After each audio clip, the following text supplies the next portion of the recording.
ituturing kang kalaban kahit wala ka namang kasalanan. May mga instances na ganun, guys, 'di ba? Itinuturing nila tayong kalaban, wala ka namang ginagawang masama sa kanila. Sometimes the hardest battles are fought not with fists but with words and actions.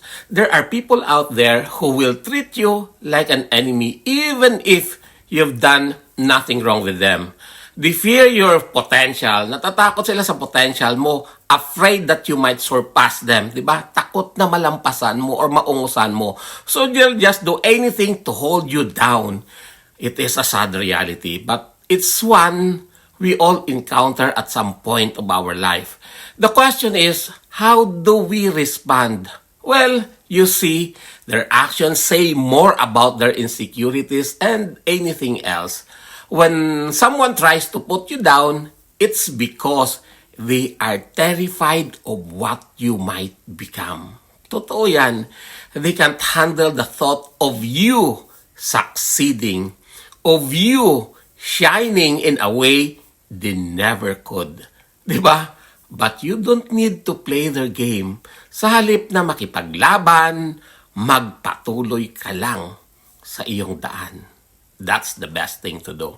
Tanggapin mo na hindi lahat ng tao ay makakasama mo at may mga oras na kailangan mong i-let go ang mga tao na hindi nakaka-appreciate sa iyo. Hindi mo kailangang makipagtunggali sa kanila para patunayan ang worth mo or ang iyong halaga. Kasi guys, ang tunay na lakas ay ang pagtuloy-tuloy sa iyong pangarap. Kahit pa may mga humahatak sa iyo, pababa or pabalik. So, keep moving forward. Focus on what you can control and let go of the negativity around you. The people who truly matter will see your worth and, of course, they will stand by you. Tandaan nyo yan. Don't let the fear of others dictate your success. You are more than what they say you are. So, keep rising and watch them get left behind. Yan mo sila, di ba? Takot kasi malampasan, takot maungusan. Alam mo kung sino ang mga yun.